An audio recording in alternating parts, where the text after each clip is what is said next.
Aunque ya revisamos algunos aspectos generales en la introducción, es importante ver dentro del contexto de la organización elementos fundamentales. En este caso, cuando hablamos del contexto de la organización, hablamos de la información que la misma debe considerar para determinar sus cuestiones externas e internas y que son relevantes para su sistema de gestión. Sin embargo, vamos a ir desarrollando este tema conforme vayamos avanzando en el curso. Es importante saber qué es la comprensión de la organización y su contexto.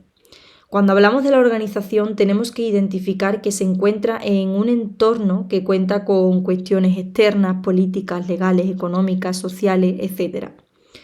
Entonces, en un mundo tan globalizado sería imprudente ignorar toda esta información. Por lo tanto, la organización ya sí nos solicita determinar las cuestiones externas e internas. Esto quiere decir que esta información, como las oportunidades, las debilidades y amenazas, forman parte de ese contexto y es una de las primeras herramientas que, si bien la norma nunca nos va a sugerir, sino que nos va a solicitar un requerimiento en particular. Entonces yo puedo ocupar un análisis FODA para determinar cuestiones externas, fortalezas, oportunidades y amenazas y cuestiones también externas. Esta información me servirá para saber, 1. Determinar cuál es el rumbo de la organización, como bien dice la norma, que son pertinentes a su propósito y dirección estratégica. Otra de las herramientas que podemos tocar es un análisis PESTEL. Cuando hablamos de un análisis PESTEL, hablamos de un análisis del entorno político, económico, legal, social, tecnológico y ecológico. Sin embargo, recuerda, la alta dirección seguramente requerirá visualizar otro tipo de información. Recuerda lo que hablamos en un principio, nuestro sistema de gestión no debe ser burocrático, sino que debe ser ágil. Por lo tanto, posiblemente para la alta dirección un plan de negocios sea un elemento en el cual yo tenga esta información externa e interna, en la cual contemple desde la competencia, desde las fortalezas o las debilidades o las carencias que tengo como organización y cómo las voy a compensar dentro de ese plan de negocio. Esta información que yo tengo como contexto de la organización no es estática, entonces es importante que yo, como uno de los puntos más relevantes, realice un seguimiento y una revisión. Es importante saber que esta información de este año no es exactamente la misma del año anterior, sino que seguramente a través del tiempo tendré que estar revisándole, dándole seguimiento, saber qué cambios hubieron.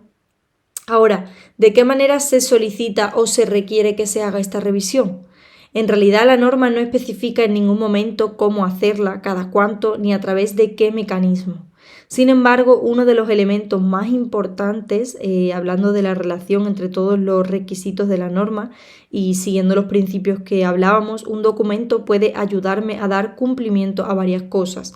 Entonces la revisión va a ser un elemento estratégico muy valioso. Nos puede ayudar a ser el mecanismo para realizar el seguimiento o revisión, dado que uno de los elementos de entrada solicitados son los cambios en las cuestiones externas e internas. Como punto número 2 podemos también realizar a través de revisiones intermedias.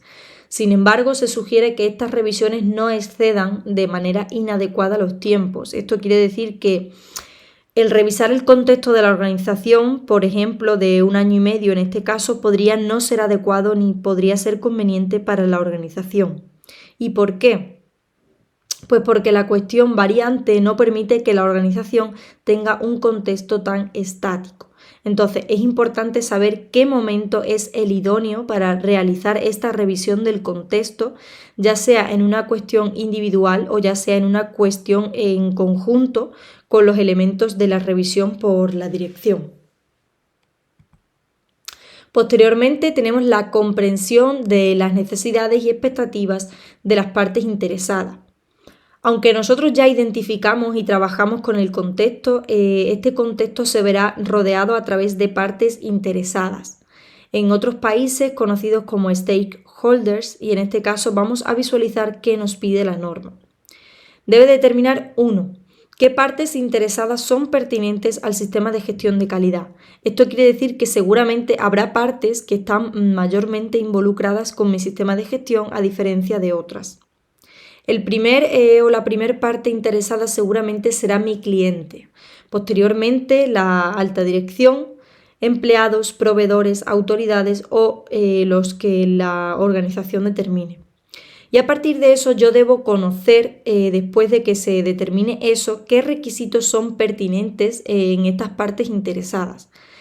Estas partes interesadas seguramente van a querer diferentes cosas. El cliente va a querer un producto a tiempo, en forma, barato, con ciertas condiciones de crédito. La dirección querrá resultados financieros, los empleados querrán bonos, oportunidad de crecimiento. Es importante que tengamos la posibilidad de identificar a las partes interesadas y de saber cuáles son sus necesidades y expectativas. De igual manera que el contexto de la organización tendrá que realizar una revisión o un seguimiento de esta información. Esto quiere decir que se tendrán que determinar mecanismos para poder realizar este seguimiento o revisión. En algunos casos, en el caso de los clientes, podemos tener las garantías, las felicitaciones, las encuestas para saber de qué manera estamos cumpliendo con las necesidades y expectativas. En el caso de los empleados, una encuesta de clima laboral nos permitiría saber de qué manera se están cumpliendo con cuestiones físicas, psicológicas y algunas cuestiones de crecimiento laboral o las oportunidades que existen en la organización.